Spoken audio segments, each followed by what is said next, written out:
Mga kaibigan, may good news para sa lahat. Kung gusto nyo nga makabasa ng mga balita tungkol sa Mindanao, wala nang iba kundi ang Mindanao Examiner newspaper. Mindanao ang sirkulasyon, Mindanao ang balita. Ang Mindanao Examiner sa Basilan, Sulu at Zamboanga. Gumawa na rin ito ng mga independent films at ABP, audiovisual presentation at may photography at video services pa. Bisitahin po natin ang kanilang website sa MindanaoExaminer.com o tumawag sa 9925480. Marami pong salamat. Kaya natin to.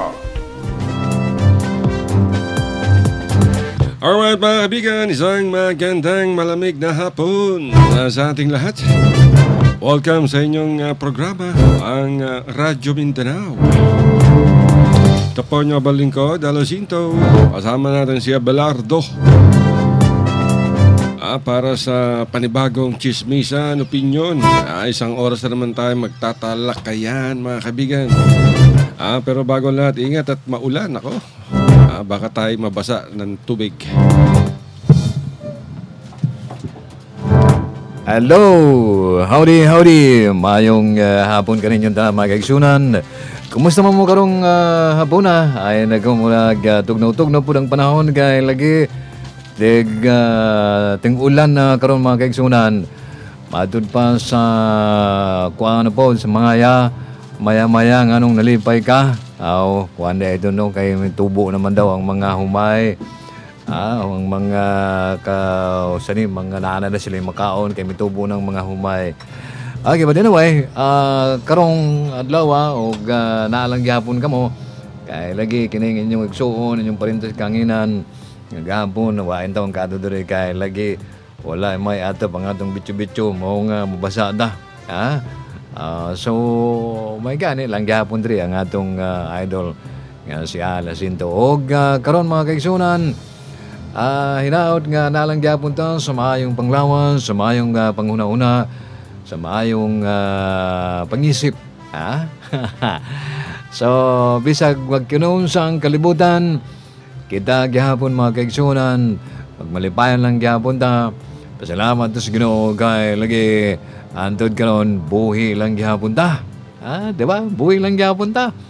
So, way laing pasalamatan nato. Kundi ang atong Ginoo, ang atong kaugalingon kakita hantod karon buhi lang gyapon ta, nagkaon lang gyapon ta. Ay si muna man pare ani oy, muna man ta si pastor.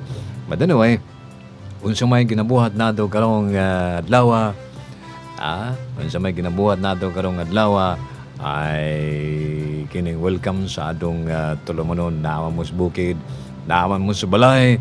Naaman mo sa inyong mga tugkaran diha or naa sa mga salakyan. Ang dabit, bata, welcome sa atong tulumanon, ang Radyo Mindanao. Kinilang gyapon si Abdel nga mo sangpit kaninyo sa atong tulumanon hantod alas 3 mga kaigsunan. Diyan sa Payaw, sa Banga, Sibugay province. Kumusta ang atong mga kaparintihan, ang atong mga kining unsa na mga lasya diha? Maayong hapon kaninyon tanan, murag gadulom-dulom na pod ang panahon mga kaigsunan lagi kay ulan na pod. Lipay na pod ang atong mga mag-uma kay mutubo daghang tubig, dali ra mutubo ang mga pananom. Ilabi na jud diha sa Zamboanga del Norte, kusog gyapon ang atong mga signal diha, di ba? Kusog ang atong arrive hanto dito sa Del Sur. Ilabi na jud diri sa diri sa Basilan, almost nga tanan diha nga probinsya sa Basilan, ang mga munisipyo sa Basilan tanan, entar Basilan. Kusog kayo ang atong signal. Anto dito sa Sulu, sa Lamdo nga kanong katantan mga taon malayang mga nakita niyo mga wagto ini. Sa ambel naman to. Hanggang doon sa Tawi-Tawi, lapaw pa mga igsunan hanto dito sa Mulabi pa.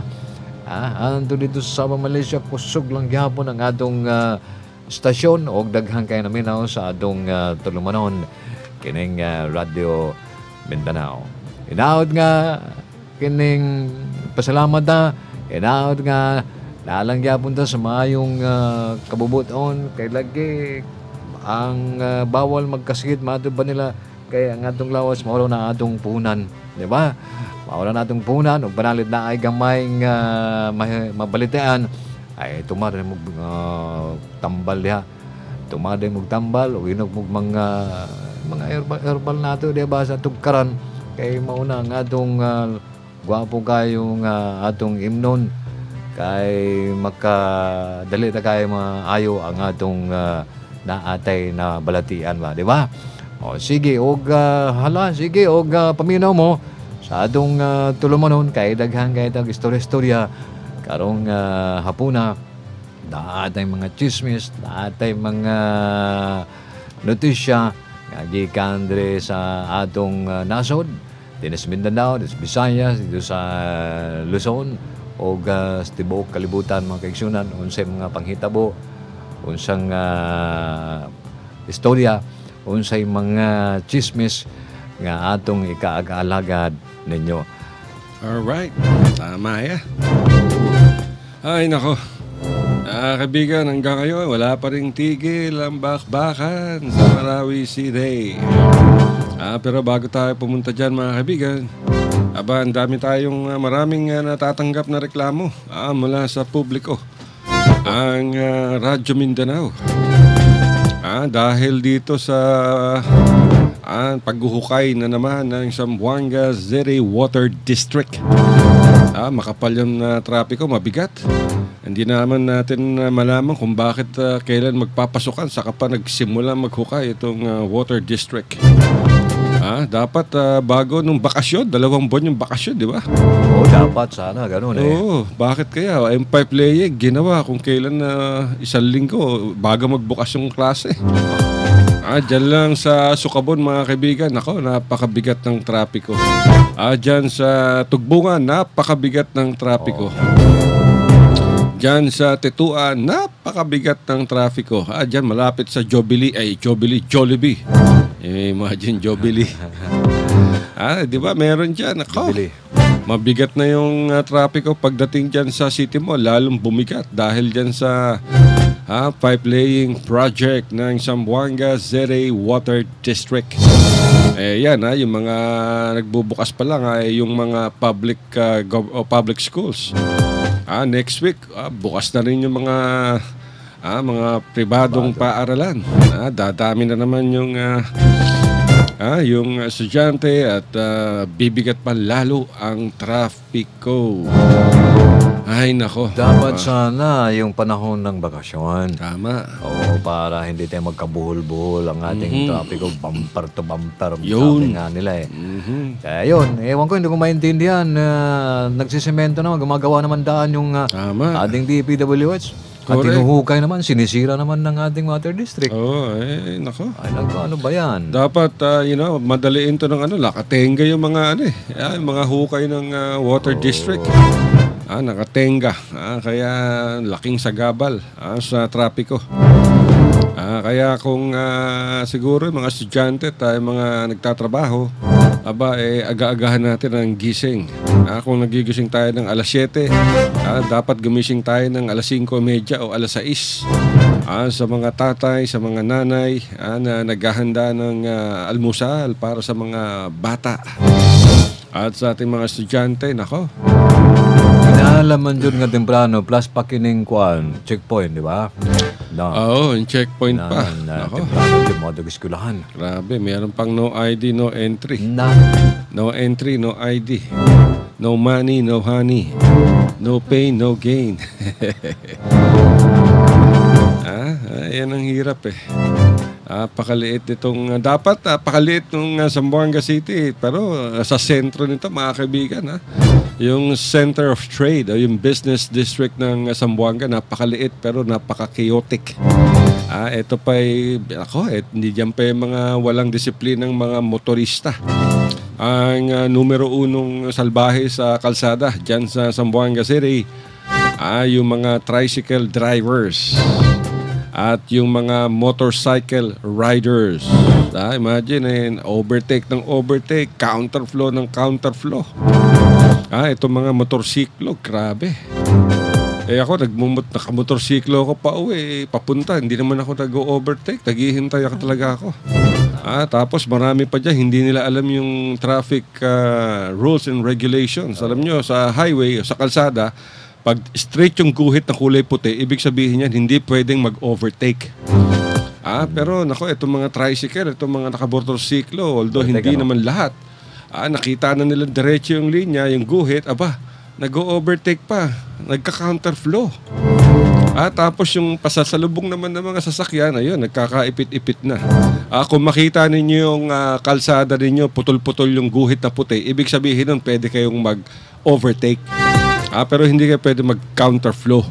Mag-overtake kayo, overtake yung isang sasakyan, okay. Pero hindi yung, napaka-worst itong mga motorista nga walang disiplina dyan sa Zamboanga City. Dito sa Davao City, walang ganun. Dito sa Davao City, napaka disiplinado ng mga motorista dahil alam nilang mahigpit ang mga traffic enforcers.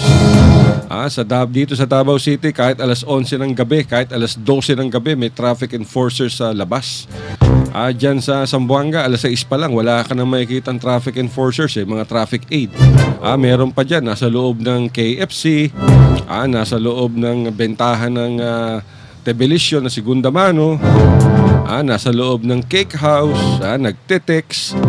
Dyan naman sa parteng veterans at Governor Alvarez, dyan sa may La Merced, sa may AE. Nako, makikita mo naman yung traffic aid, naninigarilyo. Ay, nako po. Anong klaseng mga civil employees to? Tapos yung mga LTO naman, nagsisiksikan sa maliit na kalsada sa mga barangay. Instead na hulihin yung mga public utility vehicles o mga jeep na nag-overload ng mga pasahero. May mga nakasabit sa estribo, may nakaupo sa bubungan ng jeep. Nako, ayan, hindi mahuli-huli nitong mga LTO. Pero ang gagaling manghuli sa mga tricycle driver, sa mga truck na may dalang bigas, sa mga ice truck, sa mga fish truck. Nako po, ang galing. Tapos sabay-sabay pa sila. Minsan makikita mo dyan sa Santa Maria, sa Tetuan. Ako, lalo-lalo na sa Tetuan. Minsan mga 8, 7. Nako, grabe. Samantalang dyan sa Zamboanga Highway, dyan sa may Putik, makikita nyo na sa Giwan, ang dami-dami mga jeep na overloaded yung mga pasahero. Ang masakit pa nito, itong mga jeep na overloaded, mga kaibigan, dumaraan sa harapan ng mga polis, trapiko. Dumadaan sa harapan ng mga traffic aid ng City Hall. Pero nako, deadma lang. Napaka-weak talaga ng political leadership sa Zamboanga City. Napakahina. Magaling lang sa daldalad, magaling sa press release. Pero kulang sa gawa, kulang sa trabaho. Wag niyong dahilan, katulad ng LTO. Dinadahilan ni itong si Mustafa, nakakausap natin. Sir, bakit walang humuhuli dito sa mga nag-overload ng mga jeep? Kasi, alam mo, wala tayong mga personnel, kulang tayo ng personnel. Dahilan ba yan? Di kumuha kayo ng personnel. Naku po. Naku sir, wala tayong pondo. Anong gagawin natin? Habang buhay na lang itong problemang ganito, labag sa batas. So para anong saysay pa na merong Land Transportation Office? Anong ginagawa ng Land Transportation Office kung hindi naman nila kayang ipatupad ang batas? So yan mga kaibigan, yan ang mga nakikita natin, nakikita ng ating mga kababayan, nakikita ng publiko. So kailangan talaga yung disiplina magsimula sa atin. Kasi kung wala tayong disiplina sa kalsada, imagine what more sa loob ng ating mga pamamahay. Di ba? Tapos ang tatapang pa, naku, ang lakas ng loob mag-counterflow. Grabe. Tapos ang dami pang lalo-lalo na sa gabi, naku pa. Sa Zamboanga, maraming jeep ang walang headlight. Maraming tricycle ang walang headlight. Maraming motorsiklo ang hindi gumagamit ng headlight. Bakit? Akala nyo ba nakakatipid kayo sa gas pag wala kayong headlight? Grabe. Ano ang tako nyo? Naku po. Kaso pa yung Delikado usok. yan. Yung usok, ay grabe. Oo, katulad yan. Yung smoke belching, hindi natin alam kung paano. Dapat tignan to ng pamahalaan. Tignan to ng Department of Trade and Industry. Itong may mga emission testing centers. Aba, ang dami-daming bumabiyahing mga jeep eh. Ang itim-itim ng usok. Paano na nakapagkuha ng mga papeles siya sa mga emission testing centers sa Zamboanga? Karamihan dyan kahit na smoke belching yung makina ng jeep basta makapagbayad lang, okay na. Mali. Sana basta may mga ganyan dapat bigyan ng pena o penalties, mga kaibigan.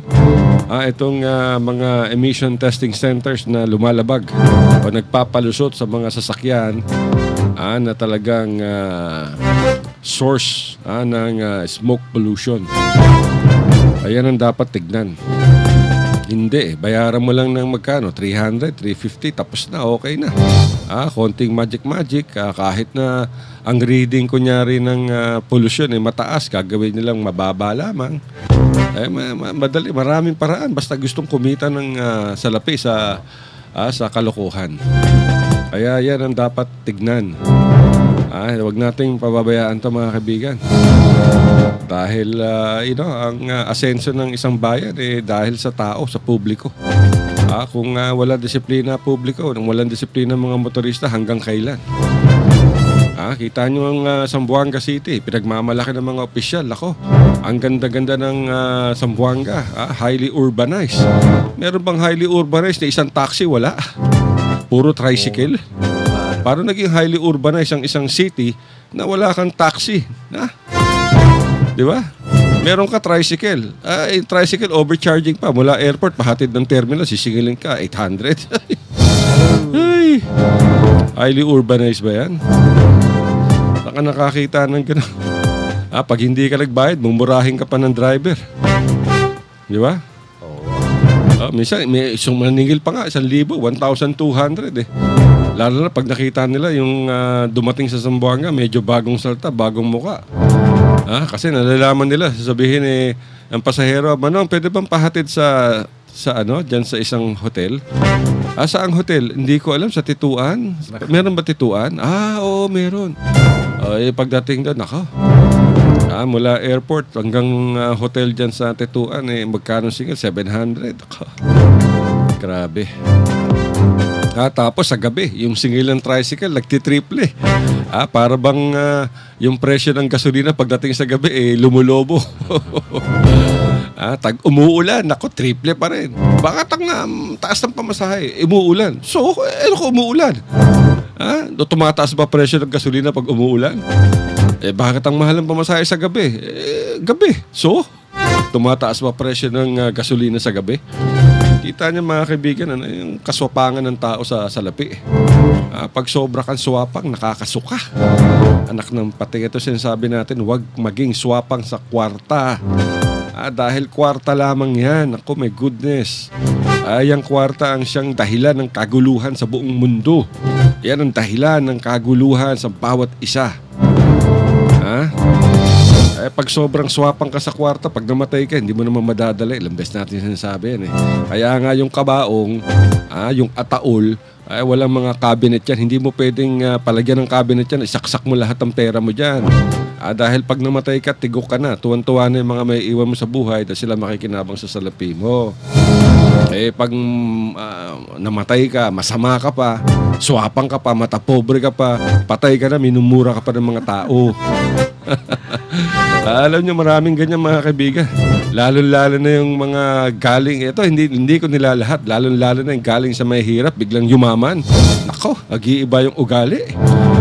Meron tayo mga kilala dyan, nagkaroon ng konting pera. Nako, akala mo kung sino nang pinanganak na talagang milyonaryo. Hindi humahawak ng nahulog lang yung kutsara. Ayoko niya, palitan niyo yung kutsara. Marumi yan. Para bang hindi naguhugas ng puwet pag dumudumi. Alam niyo, mga kaibigan, marami mga hipokrita. Kunyari, marumi. Ayoko niya, marumi. Tissue paper pa. Samantalang pag dumudumi sila sa banyo, hawak-hawak nila yung ebak nila. Hindi ba malinis ba yan? Ang mga iba, inaamoy-amoy pa. Iyaw! Diba? Tapos minsan nahulog yung tinapay. Ay, ayoko, nahulog na yan. Ako po. Nalimutan nyo na yata na maraming mga pulubi ang naghahalongkat ng pagkain sa mga tambakan ng basurahan upang mabuhay. Meron pa dyan pupunta sa mga restaurant. Ako, magtitira pa ng pagkain niya, hindi pa ubusin lahat.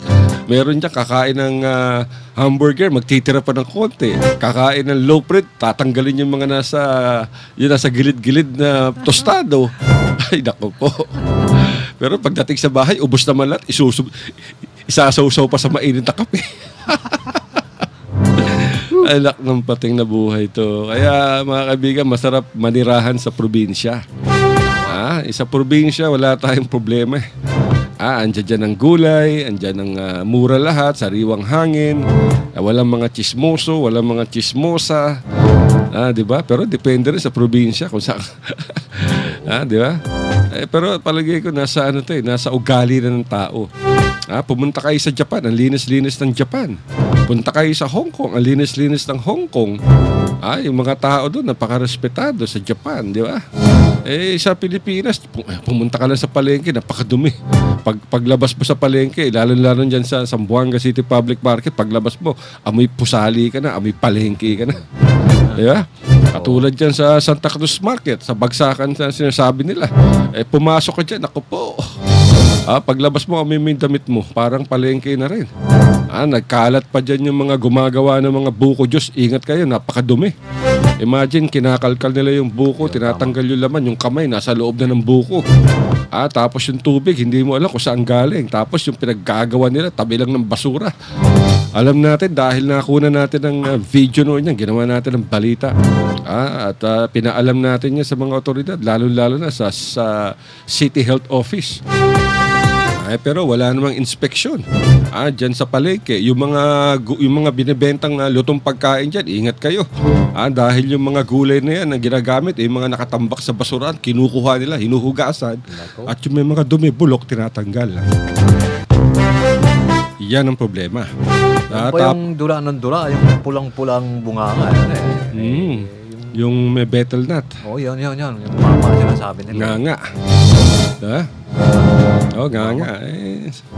Kaya kailangan talaga, pag weak ang political will ng isang tao, weak ang political leadership, talagang puro problema. Wala naman tayong magagawa.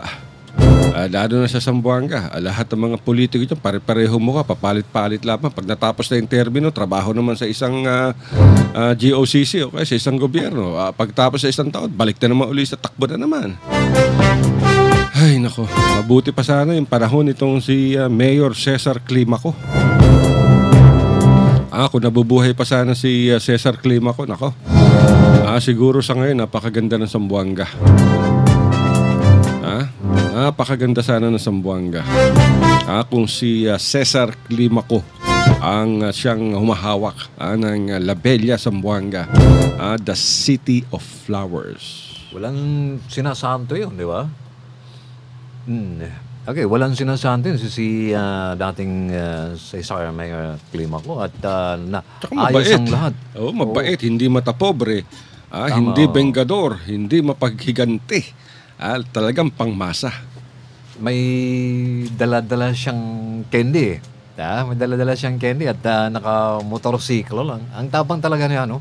Ang tapang talaga niya nung tayo yung naging tayo yung naging tawag nito, nagugwardya sa mga daan, nag-checkpoint. Pag dumaan niya ng checkpoint, hagisan ka ng mga money, hagisan ka ng mga candy, at pupunta sa mga barangay yan. Ngayon, hindi candy, hindi money hinahagis, granada. Ay, iba ngayon ang granada, di ba? Okay. Tayo po'y magbabalik mga kaibigan pagkalipas ng mga ilang paalala. Mga kaibigan, may good news para sa lahat. Kung gusto nyo nga makabasa ng mga balita tungkol sa Mindanao, Wala nang iba kundi ang Mindanao Examiner newspaper. Mindanao ang sirkulasyon, Mindanao ang balita. Ang Mindanao Examiner sa Basilan, Sulu at Zamboanga. Gumawa na rin ito ng mga independent films at ABP, audiovisual presentation, at may photography at video services pa. Bisitahin po natin ang kanilang website sa MindanaoExaminer.com o tumawag sa 9925480. Marami pong salamat. Kaya natin to. RPN Radio Philippines Network. Radyo Honda. Triple X Zamboanga. Member, kapisanan ng mga broadcaster ng Pilipinas. Okay mga kaigsunan, ang oras na ito, alas 2:30. Kamulagyan po namin sa atong tunamanon ang Radyo Mindanao. At bilang iskut-iskutan din kalinisan bitan no, paghinlo. Katong 5 katuig nga miagi dito sa Dipolog bitaw. Dipolog nagadag nakapuyo usay tag usa ka tulo ka murag duha ka tuig man dito sa Dipolog no.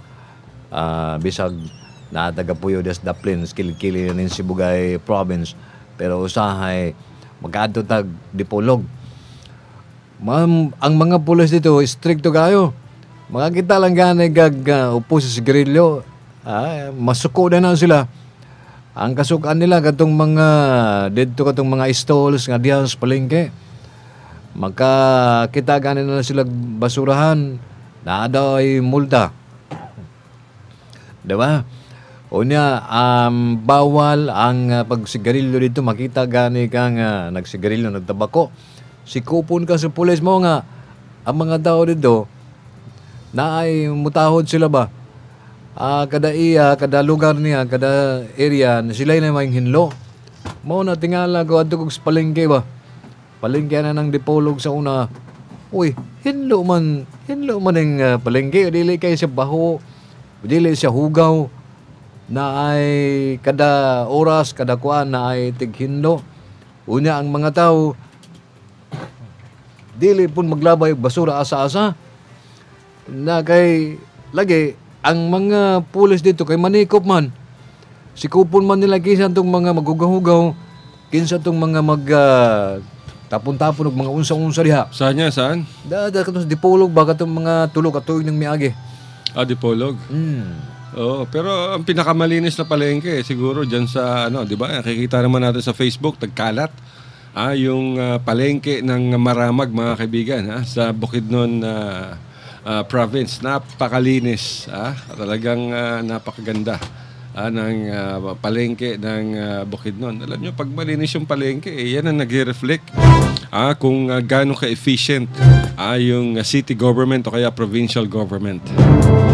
Lalo-lalo na sa mga city government, pag malinis ang palengke mo, ang unang mapupuna dyan ng mga bisita, yung kagandahan. Kagandahan ng palengke. Di ba? Kung ang baho ng palengke mo, what do you expect? Sino pa ang pupunta dyan? Ako? Kaya kailangan, dapat laging nililinis ang palengke. Pagdating ng hapon, pagsara, linis ka agad, bugahan ng tubig yan. Sabihin sa mga stall owners, sabihin lalo na sa wet market. Sabihin sa umuuko pa, linisin niyo yung lugar ninyo. Lagyan niyo ng Sunrox, o kaya Clorox, para malinis, mamatay yung mga mikrobyo. Baho Mga kaigsunan, no, ang problema lang ko mga kaigsunan, wala ba ang atong mga leader po dosahay kining nagpasagad na lang, kanabitang wala na lang, maugingon silang ningaskugon. Mas mayroon na sa umpisa, pagka humagmasumuran na, wala na. Di naman mga kapulisan na to, kay wala naman po. Mao na nga usahay ang mga bisag usaon nimo pagka gusto nimo nga mamahimo ana o walay continuity, walay tuloy-tuloy ba ang ginahimo nga balaod, ay wala gyapon mga kaigsunan. Panalit nga kining unsa ni na mga city ordinance inana nga bawal ang manigarillos, publiko bawal ang mga nalang gyapon. Kita lang gyapon ta nagsigarilyo yung mga uban diha na nas kilid-kilid kay wala manikop, di ba? Kinsa may manikop diha nga ang pulis po nga usahay masigarilyo man bod, di ba? So mao nang pasabot nga depende na sa atong leader kay ang katawhan usahay murag di na mutuo. So unsa man buhaton ron? Di maghimutag balaod nga sige, di mo pa to. Ala, sikupon mo ang katong mga hugawan multahan. Katong mga kuan kining unsay mga ginabuhat nila dia. Ala, na ay pasagaan og mga kaso, di ba? So kinsa may dili mo tarong, kinsa may dili mo sunod dia, magay mao mo ng balaod. Namo na usahay ang uban pon maghimog balaod igura sa primero pag dugay-dugay wa na. So inana na si mga aksyonan panalan ng uban diha nga naang usa ka ahensya nga ala sige magtanom ta. Magtanom tag kahoy, magtanom tag mga unsa-unsa ni anang barangay respikas. Ang problema lang po diha, i-turnover na, magtanom na kayo, turnover po na nimo sa barangay. Bisag na amoy kasunduan namin, pasagdan lang po sa barangay. O niya, pasagdan lang po sa mga katong ahensya nga sugod nga nagtanom dito. Wala mutubo, wala makuhaan kay muawan nga kini. Wala may continuity ba?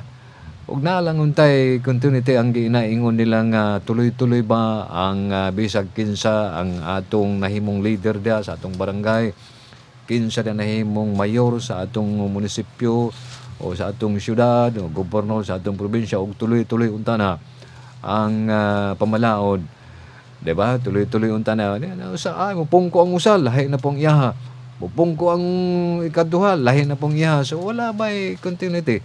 Diba? Sakit nila ng military bisag wala na ikuan sila kay dili man na sila pwedeng sa usa ka lugar nga dihala na sila kinahanglan balhin-balhin na sila. Pero sa atong sabot para sa kalambo sa atong komunidad kinahanglan ang mga leader diha po ba na abay kuan kay mga tao lagi maningkamot po na maninguha po na mo kanang unsa ni maningkamot nga sila basig makakita sila unsa sa diha makakita sila kining aron naalay makaon ng ilang mga pamilya unsa na lang ginahimo po sa uban bisag labag na sa balaod. Pero ang unta ang atuwa unta kita naa sa gobyerno naa sa kagamahanan kita magpakita og pagka-striktong gamay ba nga dili ni pwede dili ana kadugayan ang mga tao sa pagka-stricto sa usa ka leader ay di man nino mahadlok pero mo respeto na ba? Mo respetar. Take mo nga pananglit o dili ka mo respeto anang balaod ni mayor. Si kupon ta. Una pahinloon pa ta dito sa dalan. Community service ingon sila.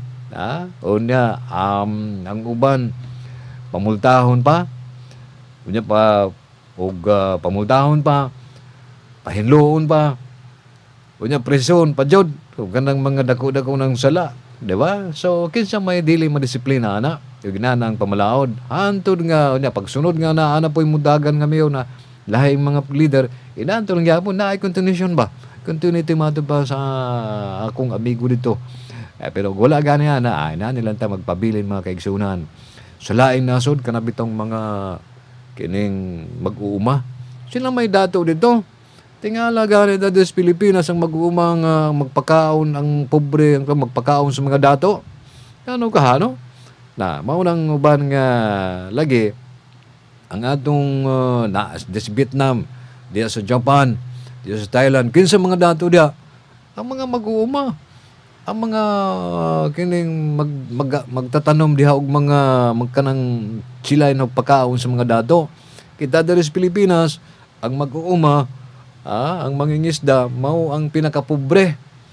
Mao ang pinakapobre mga kaigsyon. Ang pinakapobre maoy magpakaon sa mga dato. Ang mga pobre maoy magpakaon, maoy manghatag, maoy mag-deliver og mga isda sa mga dato. Di ba? Unta nga ang mga mangingisda, ang mga mag-uuma, ang mga farmers nato ang dato. Pero dire lahi man mga igsunan dito sa laing lahi dapit.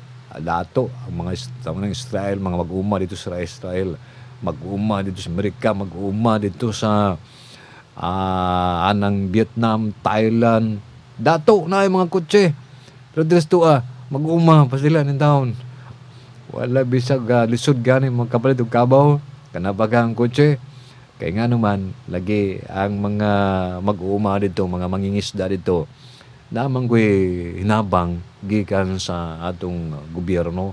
Kanabitong wala na sila problema sa ilang marketing, wala na problema asa sila mamaligya sa ilang kuan ka na paliton man sa gobyerno. Ang gobyerno naman ang mo-deliver ni anang mga ilang produkto. Unya, panangli, butang na sila sa barato-barato, panangli, baligyan na dito sa pikas nga kuhan, panangli, 20 pesos, unya, paliton sa gobyerno o 10 peso. So, kanang lugi magag 10 peso, di ba? Ilan ng bayran ng sa gobyerno, mao nang subsidy ba, di ba? Wala man din na situam, puro man ambot na unsang mga leader nato diri, na unsang atong mga kining gobyerno nato diri untang alimahan unta na nila ang atong mangingisda, ang atong mag-uma aron nga di ta magka puliki sa kapagkalisod mga kaigsunan. Ang maglisod, ang makaangkon sa kalisod tong mga mag-uuma, ang mag-uuma inaon magpakaon sa mga dato, di ba? Nagibinuangan lang yung mga mag-uuma, pero isang uban bulang yun ang tadas bukid ato ta sa siyudad, bisag unsa dito magkakauntag ana di ba? Pasagdan na nilang kuan kay lagi lugi na, di ba? Lugi na sila, wala na sila, may ignorante ng uban, di na maka-eskwela ang uban kay wa may kaayong hinabang gikan sa gobyerno, di ba? Na ay hinabang ini mga purpose, kining mga unsa-unsang mga panghinabang wa abot mo kontra pero usahay murag nakaingon tang uban diha nga atong gitudloan ang atong mga kababayang Pilipino nga di na matrabaho kay naa na may ginahula og purpose. Di ba? Kana komedya lang mo basig mutuong mo basig masuko mo, di ba? Kaya ang uban diha nga nganong tagaan mo na sila, gitagaan nato na silang gitagaan sa gobyerno aron din na sila motrabaho, mulat na lang sila kana purpose mura ka pensyon kada bulan, di ba? So kana komedya na mga kaigsunan, pero ang ato unta bisag na atay purpose, bisag na atay pensyon sa atong gobyerno, bulihok ta trabaho ita, di ba?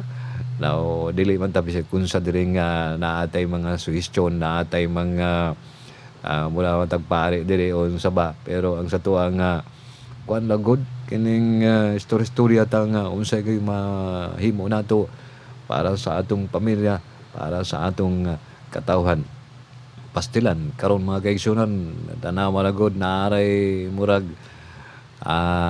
didto gamin sa Marawi, tanawa ragod ang lugar nga samok, di ba? Ang lugar nga wala magpakabana, ang lugar nga kining dili mutabang sa kalihukan sa atong gobyerno, dili nga mag-organisa mga unsa kalihukan nga makatabang sa atong kagamhanan sa atong gobyerno.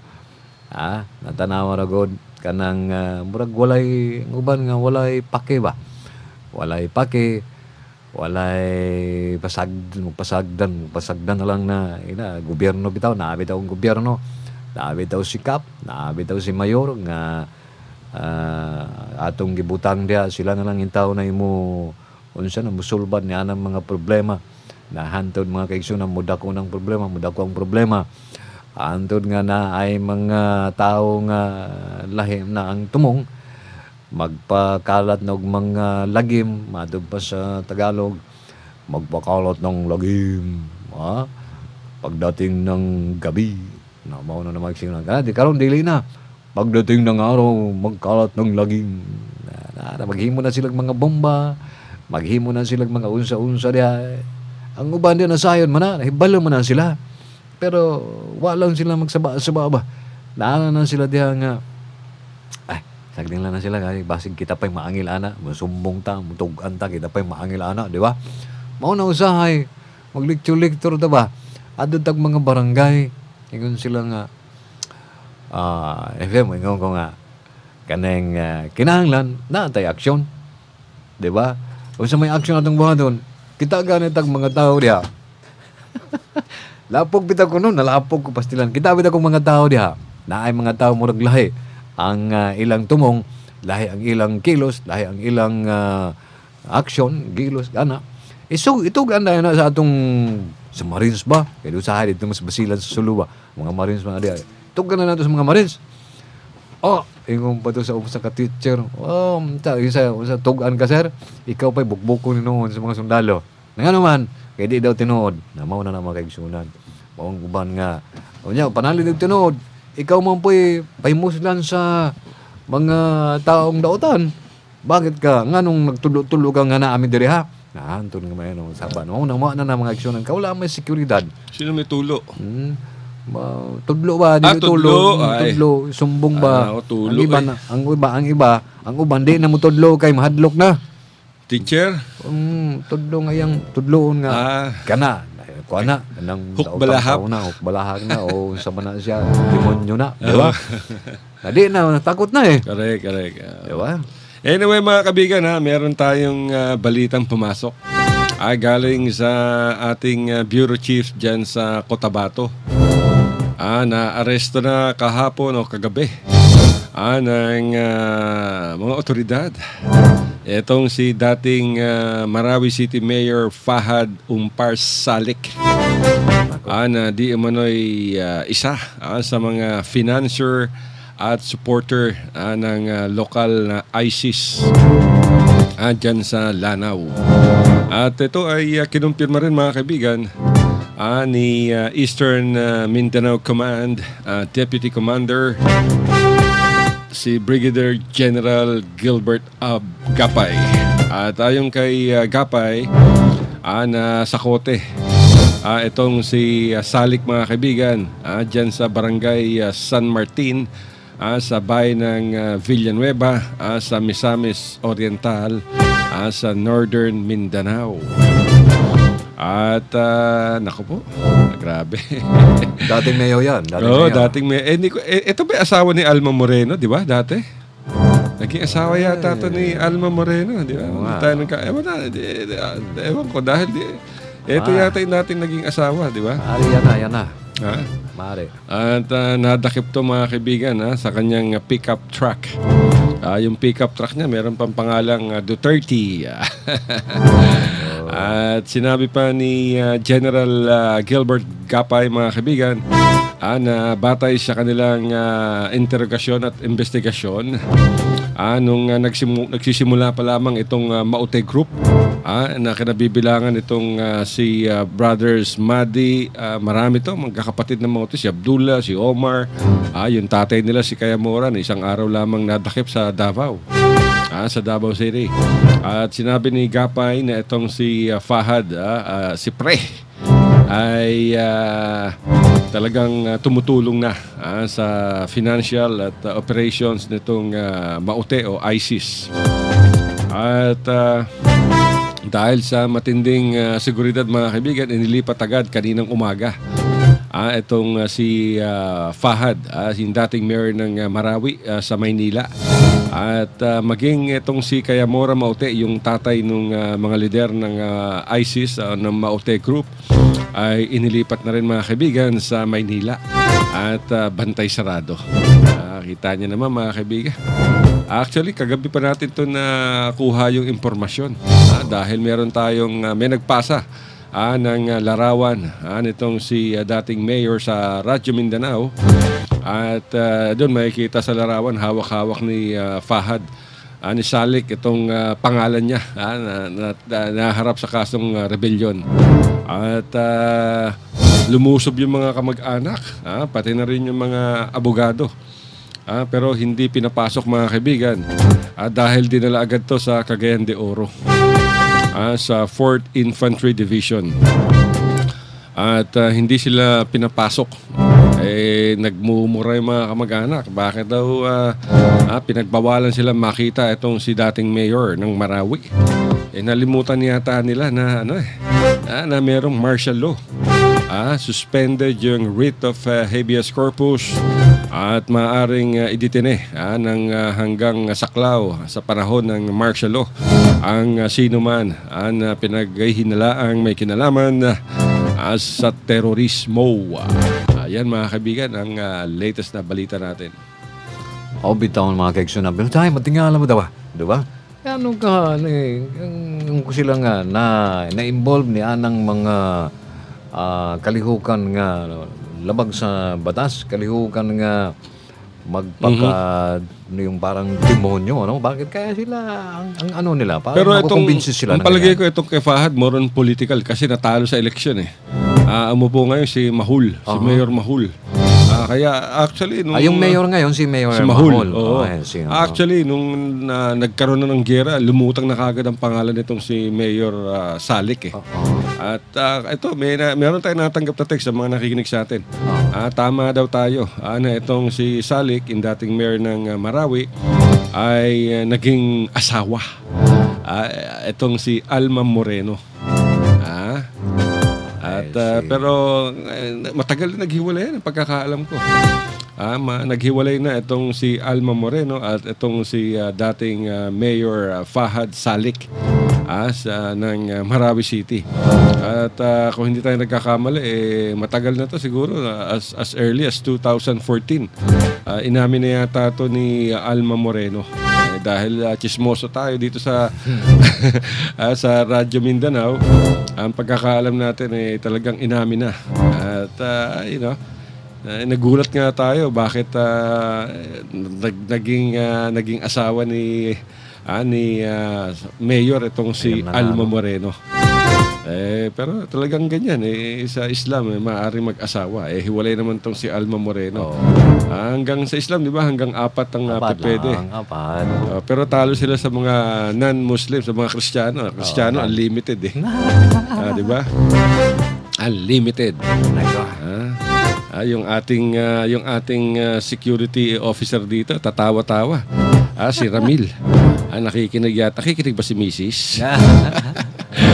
Sinabi natin yung Kristiyano unlimited, pare ang tango ni Ramil nagtatatalong pa sa tuwa. Yari ka. Wala kang hapunan mamaya. Nago.